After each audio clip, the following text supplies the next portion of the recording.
नमस्कार दोस्तों, 12 अक्टूबर साल 1972 साउथ अमेरिका के यूरुग्वाय देश से एक छोटा सा चार्टर्ड हवाई जहाज टेक ऑफ करता है। यह हवाई जहाज जा रहा है चिली देश की राजधानी सांटियागो में और इसमें बैठे हैं कुछ हट्टे कट्टे रग्बी टीम के प्लेयर्स।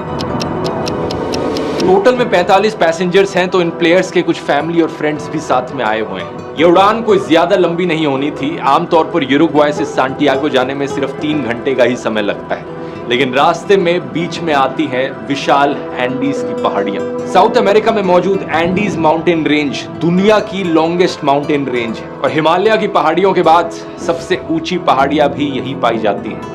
यही सुंदर पहाड़ियां हमारी कहानी में इन पैसेंजर्स के लिए एक भयानक मुसीबत बनकर खड़ी हो जाती हैं।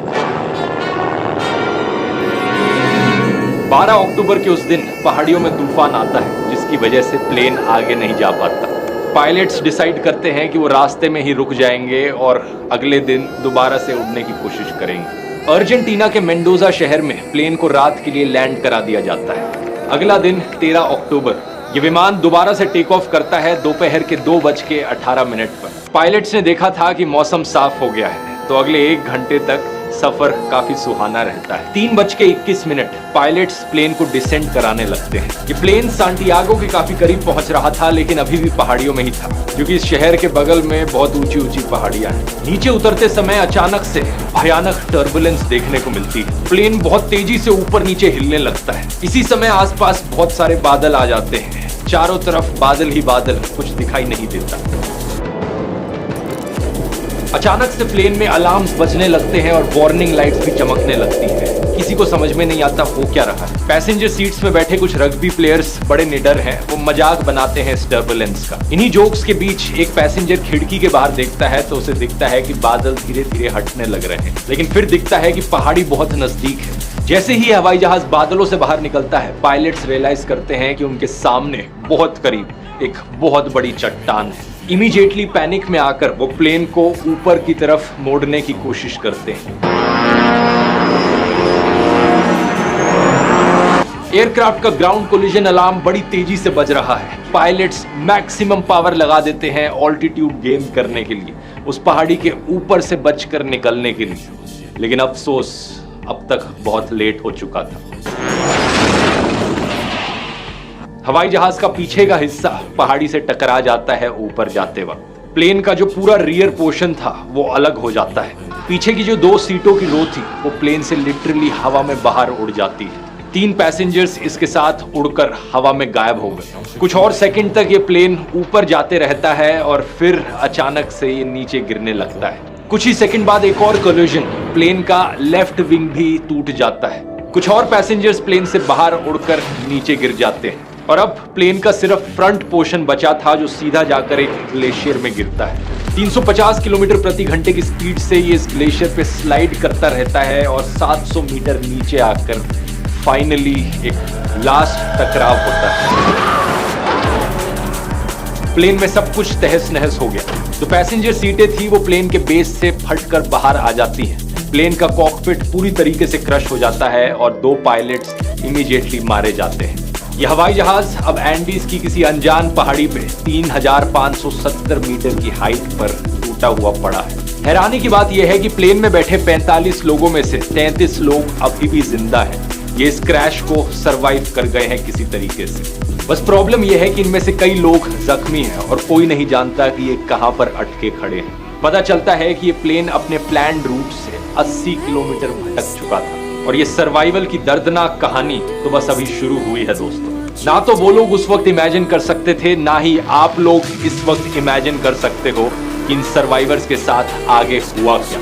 ये है दिल दहला देने वाली कहानी यूरुग्वायन एयरफोर्स फ्लाइट 571 की। आइए जानते हैं आज के इस वीडियो में दोस्तों। An old transport plane crashed in the Andes Mountains. 45 persons were aboard, given up for dead. Survival fascinates people. All of the passengers were given up for dead. It became known as the Miracle of the Andes. इस crash के एकदम बाद 2 survivors ऐसे थे जिन्हें ज्यादा चोट नहीं पहुंची थी। पहले 19 साल के रॉबर्टो कैनेसा और दूसरे 20 साल के गुस्तावो ज़ेरबिनो। ये दोनों लड़के मेडिकल स्टूडेंट्स भी थे, तो तुरंत ये काम पर लग जाते हैं ये देखने के लिए कि कौन कौन जिंदा बचा है और कैसे घायल लोगों की मदद करी जा सकती है। ये देखते हैं कि कई पैसेंजर्स ऐसे हैं जिन्हें बहुत सीवियर इंजरीज हो रखी हैं। इनमें से एक पैसेंजर है 23 साल का फर्नांडो पराडो, जो स्कल फ्रैक्चर की वजह से अब कोमा में।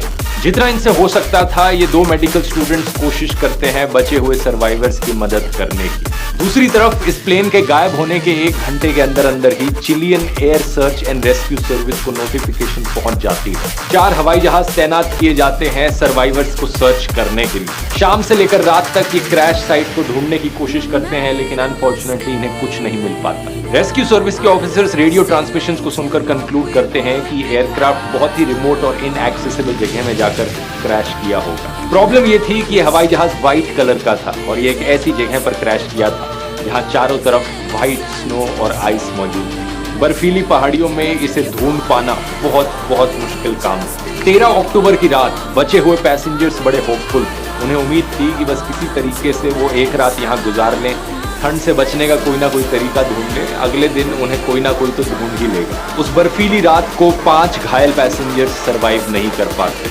सर्वाइवर्स का नंबर अब 33 से नीचे होकर 28 पर आ गया। इन जिंदा बचे लोगों ने प्लेन की बची कुछ बॉडी को इस्तेमाल किया शेल्टर के तौर पर। लगेज का सामान, सीटें और बर्फ का ये इस्तेमाल करते हैं प्लेन के पीछे के हिस्से को क्लोज करने के लिए, ताकि अंदर ये गर्म रह सके। अगला दिन 14 अक्टूबर अर्जेंटीना, चिली और यूरुग्वाई के देश से 11 अलग अलग हवाई जहाज सर्च ऑपरेशन में लगते हैं। इन्होंने जो सर्च एरिया चूज किया था वो सही था, उसी सर्च एरिया के अंदर इस क्रैश साइट की लोकेशन भी मौजूद थी, लेकिन फिर भी वो इस क्रैश साइट को ढूंढ नहीं पा रहे थे। सर्वाइवर्स ट्राई करते हैं कि वो लिपस्टिक का इस्तेमाल करें प्लेन की छत पर SOS लिखने के लिए। वो S लिखना शुरू करते हैं, लेकिन जल्द ही रियलाइज कर लेते हैं कि उनके पास इतनी लिपस्टिक नहीं है कि वो सारे लेटर्स लिख पाए। फिर वो कोशिश करते हैं कि बर्फ में सूटकेसेस का इस्तेमाल करके एक बड़ा सा क्रॉस बना दिया जाए, ताकि सर्च एयरक्राफ्ट जो ऊपर घूम रहे हैं वो उन्हें देख लेंगे। लेकिन जल्द ही ये रियलाइज कर लेते हैं कि ये काम नहीं कर रहा है। उस दिन इन्हें 1 नहीं, 2 नहीं, बल्कि 3 हवाई जहाज अपने ऊपर से उड़ते हुए दिखते हैं। ये चिल्लाकर, हाथ फेर कर अपनी पूरी कोशिश करते हैं कि वो हवाई जहाज इन्हें नोटिस कर लें, लेकिन वो कर नहीं पाते। एक और दिन इसी कोशिश में गुजर जाता है। अगला दिन 15 अक्टूबर बचे हुए लोग रियलाइज करते हैं कि उन्हें जिंदा रहने के लिए पानी की जरूरत है। एक पैसेंजर फीटो श्रोच नाम से पानी निकालने का तरीका ढूंढ लेते हैं। वो एक मेटल की शीट का इस्तेमाल करते हैं सोलर कलेक्टर के तौर पर, जिससे कि धूप को कॉन्सेंट्रेट करके बर्फ को मेल्ट किया जा सके, और वो बूंद बूंद पानी कलेक्ट करते हैं खाली वाइन बोतलों में। इसके साथ साथ कई पैसेंजर्स सीट पर जो लगी गद्दियां थी उन्हें स्नो शूज की तरह इस्तेमाल करने लगते हैं, और सीट कवर्स में मौजूद वूल को भी इस्तेमाल किया जाता है अपने आप को ठंड से प्रोटेक्ट करने के लिए। अगला दिन 16 अक्टूबर, क्रैश के 3 दिन बाद फर्नांडो पराडो जाग उठते हैं अपने कोमा से। जैसे ही उन्हें होश आता है, उन्हें दिखता है कि उनकी माँ क्रैश में मारी जा चुकी है और उनकी 19 साल की बहन बहुत सीवियरली इंजर्ड है। पराडो अपनी बहन को जिंदा रखने की पूरी कोशिश करते हैं, उनके लिए खाना पानी लेकर आते हैं, लेकिन दिन प्रतिदिन जैसे बीतता गया, क्रैश के 8 दिन बाद उनकी बहन भी गुजर जाती हैं अपनी इंजरीज के चलते। ऐसे हादसे हमें याद दिलाते हैं कि जिंदगी कितनी अनिश्चित है, कितनी अनप्रेडिक्टेबल है। हम नहीं जानते कि कितनी लंबी उम्र हम जिएंगे असलियत। इसलिए कहा जाता है लिव एवरी मोमेंट। अपनी जिंदगी में हर दिन, हर पल खुलकर जियो, क्योंकि क्या पता कल हो ना हो। लेकिन सवाल यहाँ ये भी है कि ये कैसे किया जाए। अपनी रोजमर्रा की जिंदगी में काम काज की टेंशन में कैसे अपनी मनपसंद चीजों के लिए टाइम निकाला जाए। एग्जैक्टली इसी चीज को मैंने समझाया है दोस्तों अपने टाइम मैनेजमेंट कोर्स में। इस कोर्स में मैंने स्टेप बाय स्टेप टेक्निक्स बताई हैं कैसे आप अपनी प्रोडक्टिविटी को दुगना करने के साथ साथ अपनी हैप्पीनेस को भी दुगना कर सकते हो। वही ट्रिक्स जिनका मैं खुद अपनी जिंदगी में इस्तेमाल करता हूं, जिसकी वजह से मैं इतने सारे वीडियोस बना पाता हूं दुनिया घूमते घूमते। ये कोर्स अगर आपने अभी तक नहीं लिया है तो जरूर ट्राई करके देखिए, क्योंकि जितने भी लोगों ने कोर्स लिया है उन सबको बहुत ही लाइफ चेंजिंग लगा है। स्क्रीन पर कुछ लोगों के रिव्यूज देख सकते हैं, और आप ज्वाइन करने में इंटरेस्टेड हैं तो आप लोगों के लिए एक स्पेशल डिस्काउंट देना चाहूंगा इस वीडियो के लिए। आप में से पहले 400 लोग जो कूपन कोड LOST40 इस्तेमाल करेंगे उन्हें 40% ऑफ मिलेगा इस कोर्स। लिंक इसका नीचे डिस्क्रिप्शन और पिन कमेंट में मिल जाएगा, नहीं तो आप इस QR कोड को भी स्कैन कर सकते हैं। इस कोर्स के लिंक पर जाने के लिए। तो जरूर जाकर ज्वाइन कीजिए, क्योंकि मुझे सही में लगता है ये कोर्स आपकी जिंदगी बदल सकता है। बस एक चीज का ध्यान रखना है, पूरा कोर्स इंग्लिश लैंग्वेज में। अब टॉपिक पर वापस आते हैं। इनमें से ज्यादातर पैसेंजर्स ऐसे लोग थे जो समुद्र के किनारे रहते थे। इससे पहले इन्होंने कभी बर्फ भी नहीं देखी थी, और अब अचानक से -30 डिग्री सेल्सियस की ठंड में इतने हाई ऑल्टीट्यूड पर बिना प्रॉपर खाना और पानी के ये यहाँ किसी तरीके से सरवाइव कर रहे थे। इन बुरी परिस्थितियों में एक और भी प्रॉब्लम थी, स्नो ब्लाइंडनेस की। जब सूरज की अल्ट्रावायलेट रेज पहाड़ियों पर मौजूद बर्फ और स्नो में रिफ्लेक्ट करती हैं, तो उससे आपकी आंखें भी डैमेज हो सकती हैं। इसे स्नो ब्लाइंडनेस कहा जाता है। इन सर्वाइवर्स के पास टोटल में सिर्फ 3 पेयर्स थे सनग्लासेस के। 21 अक्टूबर क्रैश के 8 दिन बाद सर्च एंड रेस्क्यू टीम्स अपने हाथ खड़े कर देती हैं। उन्हें लगता है कि 8 दिन में किसी सर्वाइवर का कुछ अता पता नहीं मिला, तो कोई फायदा नहीं अब इस सर्च ऑपरेशन को कंटिन्यू रखने का। बहुत कम चांस है कि इतने दिनों बाद कोई वैसे भी जिंदा बचा होगा। तो 142 आवर्स ऑफ सर्च ऑपरेशन के बाद ऑफिशियली इस सर्च ऑपरेशन को बंद कर दिया जाता है। इसी बीच सर्वाइवर्स को एक ट्रांजिस्टर रेडियो पड़ा हुआ मिलता है हवाई जहाज की सीटों के बीच में। एक survivor rugby player Roy Harley electronics के एंथुसियास्ट भी थे, तो वो उस रेडियो को ऑन करने की कोशिश करते हैं। एक बड़ा लंबा सा एंटीना इम्प्रोवाइज करके बनाते हैं, और इनके एफर्ट्स की वजह से फाइनली ये रेडियो काम करने लगता है। इस रेडियो से सिर्फ 1 वे कम्युनिकेशन हो सकता था। बाहर की चीजें ये सर्वाइवर्स सुन सकते थे, लेकिन खुद से कोई मैसेज बाहर नहीं पहुंचा सकते थे। रेडियो ऑन करते हैं क्रैश के 11 दिन के बाद, और तब इन्हें पता चलता है कि सर्च ऑपरेशन कैंसिल किया जा चुका है। इन लोगों का दिल पूरी तरीके से बैठ जाता है। कुछ लोग रोने लगते हैं इस खबर को सुनने के बाद, कुछ लोग हाथ जोड़कर भगवान से प्रार्थना करने लगते हैं। Feeling that the world is alive and they consider you dead. Fernando पराडो इकलौते थे जो ज्यादा रिएक्ट नहीं किए इस खबर को सुनने के बाद, क्योंकि उनके मन में कुछ और ही प्लान बन रहा था। 11वें दिन तक सर्वाइवर्स को खाने की सख्त कमी महसूस होने लगी। इनके पास वैसे भी ज्यादा खाना था नहीं शुरू में, सिर्फ 8 चॉकलेट बार्स थे, एक टिन था मसल्स का, 3 छोटे जार्स थे जैम के, एक आलमंड्स का, एक बादाम का डब्बा था, कुछ डेट्स थी, कुछ कैंडीज, कुछ ड्राइड प्लम्स और वाइन की कुछ बॉटल। क्रैश के कुछ दिन बाद ही इन्होंने इस सारे खाने को रैशन करना शुरू कर दिया था। हर दिन बहुत थोड़ा थोड़ा खाते थे। पराडो ने तो एक चॉकलेट कवर्ड मूंगफली को 3 दिन तक खाया, सिर्फ एक मूंगफली के दाने को। लेकिन इस हद तक रैशनिंग करना भी काफी नहीं था, क्योंकि खाना अब बिल्कुल खत्म होने लगा था। 3800 मीटर की हाइट पर यहाँ कोई पेड़ पौधे नहीं थे, ना ही कोई जानवर थे जिन्हें मारकर खाया जा सके। 11वें दिन तक खाना पूरी तरीके से खत्म था, और कुछ लोगों ने प्लेन्स के कुछ पार्ट्स को खाने की कोशिश करी, जैसे कि सीटों के अंदर लगे कॉटन को और सीटों पर लगे लेदर को खाने की कोशिश करी, लेकिन इससे वो और बीमार ही पड़ गए। ऐसी सिचुएशन में जब भूखे मरने के अलावा और कोई ऑप्शन बचा नहीं था, तो इन सर्वाइवर्स ने कुछ ऐसा किया जिसे सुनकर आपके होश उड़ जाएंगे। इन्होंने डिसाइड किया कि जिंदा रहने के लिए अपने दोस्तों और परिवार के सदस्यों की मुर्दा बॉडीज खाने के अलावा और कोई रास्ता नहीं। ये फैसला लेना बिल्कुल भी आसान नहीं था, क्योंकि ज्यादातर लोग जो मारे गए थे इस क्रैश में वो दोस्त थे, क्लासमेट्स थे, फैमिली मेंबर्स थे या relatives. We have to eat, and the only proteins are the dead bodies of the people that were in this plane. ये आइडिया पहले कनेसा को आया, तो उसी ने ही पहले ट्राई किया ये सब करने की। कुछ लोगों ने खाने की कोशिश करी, लेकिन उनसे बिल्कुल हजम नहीं हुआ।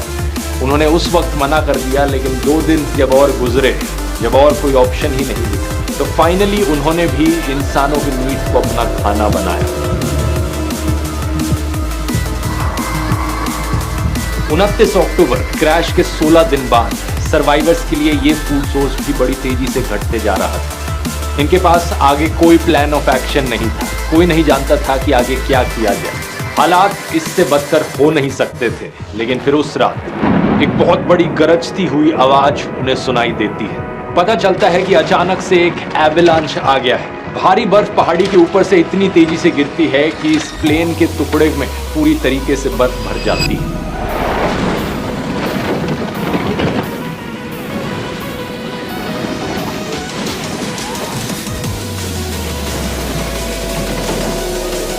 आठ लोग बर्फ के अंदर गुम होकर सांस की कमी की वजह से मारे जाते हैं। अब बचते हैं सिर्फ 19। Said Roberto, you had it. You're going to die. That's it. A very nice sensation of heat between my legs because I was peeing on myself and saying that's it. ये बचे हुए 19 लोग भी बर्फ के अंदर एक छोटी सी स्पेस में दबे हुए हैं। पराडो एक मेटल पोल का इस्तेमाल करते हैं बर्फ के अंदर एक होल बनाने के लिए, जिससे कि कुछ वेंटिलेशन आ पाती है। 2 दिन तक मेहनत करने के बाद खोद कर ये एक टनल बनाते हैं उस बर्फ के अंदर से, और बड़ी मुश्किल से सरफेस पर बाहर निकल पाते हैं। बाहर निकलते ही अचानक से इन्हें दिखता है कि बर्फ का तूफान आ रहा है, और जिंदा रहने के लिए वापस उस बर्फ की गुफा में जाकर ही बैठना समझदारी होगी। अगले 3 दिन तक बचे हुए सर्वाइवर्स किसी तरीके से क्रैम्प्ड स्पेस में फंस कर बैठे रहते हैं। 3 दिन बाद ये वापस सरफेस पर जाते हैं जब मौसम साफ होता है, और बाहर निकलकर ये बचे कुछ लोग रियलाइज करते हैं कि इन्हें कोई बचाने आने वाला नहीं। अगर इन्हें यहाँ पर जिंदा रहना है तो इन्हें एफर्ट खुद से करना पड़ेगा। यहाँ क्रैश साइट पर बैठे रहकर मदद की उम्मीद करने का कोई फायदा नहीं। मरना ही है तो आखिरी दम तक कोशिश करके मरे। कनेसा, पराडो और विजेंटिन सबसे स्ट्रॉन्गेस्ट सर्वाइवर्स में से थे, तो सब लोग मिलकर डिसाइड करते हैं कि इन तीनों को थोड़ा ज्यादा खाने का राशन दिया जाए और सबसे गर्म कपड़े इन्हें दिए जाएं, क्योंकि ये लोग कोशिश करेंगे बाहर निकलकर पैदल चल के मदद ढूंढने की। सबसे पहला काम था लोकेशन का अंदाजा लगाना। क्रैश होने से पहले को पायलट ने एक स्टेटमेंट दी थी कि इनके हवाई जहाज ने कुरिको शहर को पास कर दिया। तो इन लोगों ने अंदाजा लगाया कि अगर हम वेस्ट साइड में कुछ किलोमीटर दूर चलेंगे तो हम जरूर चिली देश के कुछ कंट्री साइड के एरिया में पहुंच जाएंगे। लेकिन ये अंदाजा इनका बहुत गलत था। को पायलट को असल में खुद भी आइडिया नहीं था कि प्लेन वो कहां पर ले जा रहा है। असलियत में इनकी क्रैश साइट 89 किलोमीटर ईस्ट में थी, एंडीज पहाड़ियों के बीचों बीच। फिर भी इस बात से अनजान ये कुछ टाइम रेस्ट करते हैं एनर्जी बिल्डअप करने के लिए, और 15 नवंबर को 33 दिन क्रैश के बाद ये 3 लोग निकल पड़ते हैं मदद ढूंढने के लिए। घंटों तक ईस्ट की दिशा में चलने के बाद इन्हें अपने ही हवाई जहाज का पीछे का टुकड़ा गिरा हुआ मिलता है। ये वही हिस्सा था प्लेन का जो पहले ही टूट गया था। इसके अंदर इन्हें बहुत सारे सूटकेसेस मिलते हैं, चॉकलेट्स के बक्से, 3 मीट पैटीज, रम की एक बोतल, एक्स्ट्रा कपड़े, कॉमिक बुक्स और थोड़ी बहुत दवाइयां भी। और इसके साथ ही साथ इन्हें मिलता है एयरक्राफ्ट का 2-वे रेडियो सिस्टम, एक ऐसा रेडियो जिससे ना सिर्फ इनकमिंग कम्युनिकेशन हो सकती है बल्कि बाहर भी मैसेज भेजा जा सकता है। ये डिसाइड करते हैं कि यहीं पर रात बिताई जाएगी। एक्सपीडिशन के अगले दिन ये थोड़ा बहुत और ईस्ट में चलते हैं, लेकिन बातचीत करने के बाद इन्हें लगता है कि ये जो एयरक्राफ्ट का रेडियो है इसे ही चालू करने की कोशिश करी जाए। क्यों ना हम हवाई जहाज से कुछ बैटरीज निकालने की कोशिश करें मेन बॉडी से, और फिर इस रेडियो को चालू करने की कोशिश करें। फिर हम बाहर अपनी SOS कॉल भेज सकते हैं। टेल के हिस्से में ही इन्हें 24 किलो की बैटरीज भी मिली, लेकिन ये बहुत ही भारी थी। इन्हें वापस से कैरी करके प्लेन की मेन बॉडी क्रैश साइट तक ले जाया नहीं जा सकता था। तो इन्होंने डिसाइड किया कि इसे यहीं से चालू करने की कोशिश करते हैं। वापस जाकर ये रॉय हार्ली की मदद लेते हैं, जिन्हें इलेक्ट्रॉनिक्स की थोड़ी जानकारी थी, लेकिन अफसोस कि ये प्लान भी काम नहीं करना था। बात असल में ये थी कि एयरक्राफ्ट का इलेक्ट्रिकल सिस्टम 115 वोल्ट AC में काम करता था, और जो बैटरी इनकी थी वो 24 वोल्ट DC की थी। इन्हें कनेक्ट करने का इनके पास कोई जरिया नहीं था। कुछ दिन तक ये पूरी कोशिश करते हैं रेडियो को चालू करने की, लेकिन जल्द ही रियलाइज कर लेते हैं कि कोई और रास्ता नहीं। जिंदा बचना है तो वेस्ट की डायरेक्शन में पैदल चलना शुरू करना पड़ेगा। 11 दिसंबर क्रैश के 59 डेज बाद एक एवेलांच आता है जिसमें 3 और सर्वाइवर्स मारे जाते हैं। I was trapped completely by the snow in the avalanche, and it's the most deadly silence you may imagine. I couldn't move. बचते हैं अब सिर्फ 16। वेस्ट की डायरेक्शन में पहाड़ियों पर चढ़ने के लिए इन्हें रात में सोने का कोई तरीका चाहिए। -30 डिग्री सेल्सियस की ठंड में कैसे सरवाइव किया जाए रात में। सर्वाइवर्स में एक 18 साल का लड़का था, कार्लोस मिगुएल रोड्रिगुएज। उसे याद था कि उसकी मम्मी ने उसे नीडल से स्यू करना सिखाया था। वो अपने साथ अपनी नीडल्स और सुइंग किट लेकर चला था। उसका आइडिया था कि अलग अलग कपड़ों को हम साथ में स्टिच कर दें और एक बड़ा सा स्लीपिंग बैग बना दें। I had the idea that with the insulation you can make a sleeping bag, but I not only had the idea, I made it myself. यही किया जाता है। अगला दिन 12 दिसंबर, 2 महीने पूरे हो चुके हैं उस दिन से जिस दिन से ये क्रैश हुआ था। ये 3 बहादुर आदमी पराडो, कनेसा और विजेंटिन निकल पड़ते हैं बिना किसी माउंटेनियरिंग गियर के ग्लेशियर पर क्लाइंब करने। The only certain thing was to the west was Chile. West की दिशा में जाने का मतलब था कि इन्हें पहले पहाड़ी के ऊपर जाना होगा नीचे जाने से पहले। इन्हें अभी भी लगता था कि ये सिर्फ कुछ किलोमीटर ही दूर है, तो इन्हें उम्मीद थी कि 2-3 दिन के अंदर ये चलकर मदद ढूंढ लेंगे, तो इन्होंने सिर्फ 3 दिन की मीट की सप्लाई पैक करी थी। And you can imagine, without any skill, without any training, you're like a child when you are confronted with a snow slope. You try to go straight up, you might be using your hands and your feet, you're slipping, you're sliding, and for every step that you go up, you slide back a half a step. पराडो ठंड से बचने के लिए 3 jeans एक के ऊपर एक पहने हुए थे। अपनी टी शर्ट के ऊपर 3 स्वेटर्स और पहनी थी और पैरों पर उन्होंने 4 पेयर सॉक्स पहनी थी। उसके ऊपर एक प्लास्टिक शॉपिंग बैग भी लगाया था। ठंड की इतनी बुरी हालत थी। इनके पास कोई टेक्निकल गियर नहीं था, कोई नक्शा नहीं था, कोई कंपास नहीं था और ना ही कोई क्लाइंबिंग एक्सपीरियंस था। और इतनी हाइट पर हवा भी काफी पतली हो जाती है, ऑक्सीजन की कमी महसूस होने लगती है, लेकिन इसके बावजूद भी ये आगे बढ़ते रहे पहाड़ी की ओर। इन्होंने स्टिच करके जो अपना स्लीपिंग बैग बनाया था वो रात में काम आता है। दिन में ये धीरे धीरे कदम बढ़ाते हुए आगे बढ़ते रहे। ये तीनों उस एक स्लीपिंग बैग में एक दूसरे से जितना करीब रह सके उतना करीब रहकर सोते थे और सूरज के निकलते ही ये चलना शुरू कर देते। धीरे धीरे कदम से कदम मिलाकर ये आगे बढ़ते रहे। दूसरा दिन आया, तीसरा दिन आया और चौथे दिन की सुबह इन्हें रियलाइज होता है कि इनकी एस्टिमेशन कितनी गलत है। आगे इन्हें दिखता है कि ये रास्ता तो खत्म ही नहीं होता। खाने की कमी की वजह से विजिंटन डिसाइड करता है कि वो वापस मुड़कर क्रैश साइट पर चला जाएगा और बचे हुए 2 लोग ही आगे बढ़ेंगे ताकि खाने की कम जरूरत पड़े। 15 दिसंबर विजिंटन अपना रास्ता वापस ले लेता है, जो कि बहुत ही आसान रास्ता होता है क्योंकि ये सारा डाउनहिल था। वो एयरक्राफ्ट की सीट को एक स्ले की तरह इस्तेमाल करता है और 1 घंटे के अंदर वो क्रैश साइट पर वापस पहुंच जाता है। इस पहाड़ी को चढ़ने में इन्हें 3 दिन लगे थे और सिर्फ 1 घंटे में वापस क्रैश साइट पर पहुंच गए। पराडो और कनेसा आगे बढ़ते रहते हैं, पहाड़ी चढ़ते रहते हैं। 3 घंटे बाद ये पहाड़ी की पीक पर पहुंचते और इन्हें दिखता है कि चारों तरफ सिर्फ बाकी दूर दूर तक पहाड़ियां ही पहाड़ियां हैं। आसपास बर्फीली पहाड़ियों के अलावा कुछ नहीं है। I couldn't breathe, I couldn't speak, I couldn't even think because what we saw was horrible. Instead of green valleys, we saw mountains and snow-covered peaks 360 degrees around us, to the horizon all around us. पराडो बड़ी मुश्किल से कोशिश करते हैं ढूंढने की कि कुछ तो और दिखाई दे। फिर दूर वेस्टर्न होराइजन में इन्हें दिखता है कि 2 पहाड़ियों की चोटी है जहां पर बर्फ नहीं है। ये अंदाजा लगाते हैं कि हमें उसी डायरेक्शन में ट्रैवल करते रहना चाहिए, हार नहीं माननी। पराडो और कनेसा कई दिन तक हाइकिंग करते रहते हैं। फाइनली ये एक वैली में पहुंचते हैं, एक ऐसी वैली जहां पर इन्हें नदी बहती हुई दिखाई देती है। ऐसी सिचुएशन में नदी तक पहुंचना एक बहुत बड़ी राहत की चीज है, क्योंकि नदी की डायरेक्शन में ट्रैवल करते करते डाउनहिल रास्ता मिलना आसान था। ये चलते रहते हैं और फाइनली 9 दिन तक ट्रैकिंग करने के बाद 20 दिसंबर को इन्हें इंसानों की कुछ प्रेजेंस दिखाई देती है। खेतों में कुछ गाय दिखाई देती है। ये इतना थक गए थे इस पॉइंट ऑफ टाइम पर कि इनसे आगे अब बिल्कुल नहीं चला जा रहा था। और तभी नदी के दूसरे किनारे And Roberto said, "Look, Nando, a man on a horse."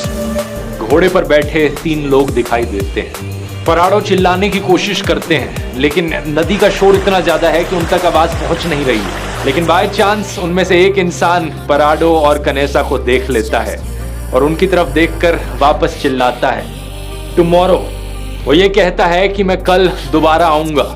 अगले दिन वो आदमी घोड़े पर बैठकर दोबारा आता है और इस बार अपने साथ कुछ पेपर और पेंसिल लेकर आता है। वो इस पेपर को पत्थर और पेंसिल के साथ अटैच करता है एक धागे के जरिए और नदी के दूसरे किनारे की ओर फेंकता है। पराडो को पहली बार मौका मिलता है अपना संदेश बाकी दुनिया तक पहुंचाने का। पराडो इस पेपर पर लिखते हैं स्पेनिश भाषा में, I come from a plane that fell in the mountains. मैं यूरुग्वाई से आया हूँ, हम 10 दिन से पैदल चल रहे हैं। मेरे घायल दोस्त प्लेन की क्रैश साइट पर मौजूद है। हमें जल्दी से मदद की जरूरत है, लेकिन हम नहीं जानते कैसे मदद मिलेगी। हमारे पास कोई खाना नहीं है, हम कमजोर हैं। हमारे पास चलने की भी हिम्मत नहीं बची। प्लीज हमें बचा लो, हम कहां पर हैं। दूसरी तरफ इस संदेश को रिसीव करने वाला आदमी एक चिली देश का किसान था, सर्गियो काटालान।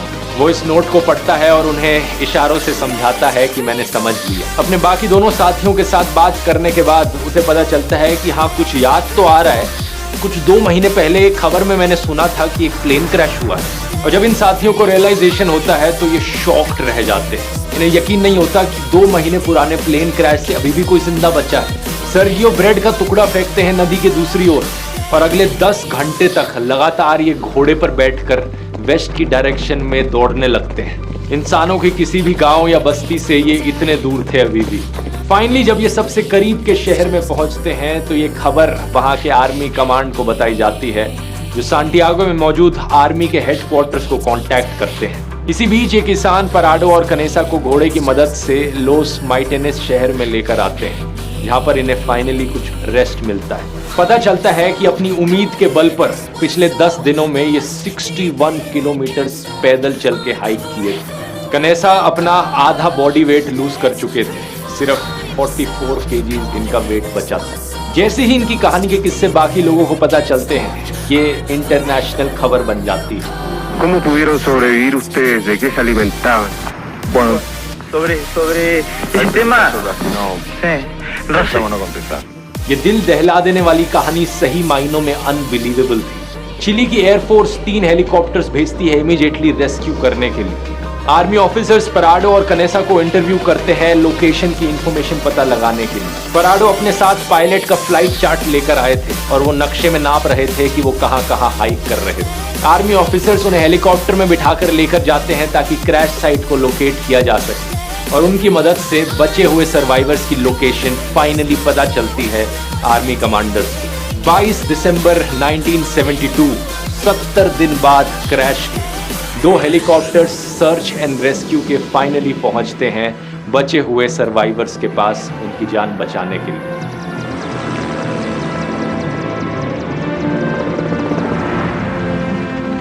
टोटल में 16 सर्वाइवर्स यहां रेस्क्यू किए जाते हैं। बहुत बुरी हालत थी इन सर्वाइवर्स की, ऑल्टीट्यूड सिकनेस, डिहाइड्रेशन, टूटी हुई हड्डियां, मैल न्यूट्रिशन, लेकिन सब के सब रिकवर कर जाते हैं। ये कहानी दुनिया के सामने लेसन है उम्मीद को लेकर। अगर आपने ठान ली कुछ कर दिखाने की और आपके अंदर सब्र है और इंसानियत है तो क्या कुछ करना नहीं पॉसिबल। आप चाहें तो ऐसी चीजें अचीव कर सकते हैं जो आप कभी सपनों में भी नहीं सोच सकते। वो कहते हैं ना, where there's a will there's a way. इसलिए इस डिजास्टर को एक और नाम भी दिया जाता है, the miracle of the Andes. Video पसंद आया तो मैंने कई और वीडियोस बनाए हैं ऐसे ही प्लेन क्रैशेस की कहानियों पर, जैसे कि ये वाला जो इंडिया का सबसे भयानक प्लेन क्रैश था। यहाँ क्लिक करके देख सकते हैं। बहुत बहुत धन्यवाद।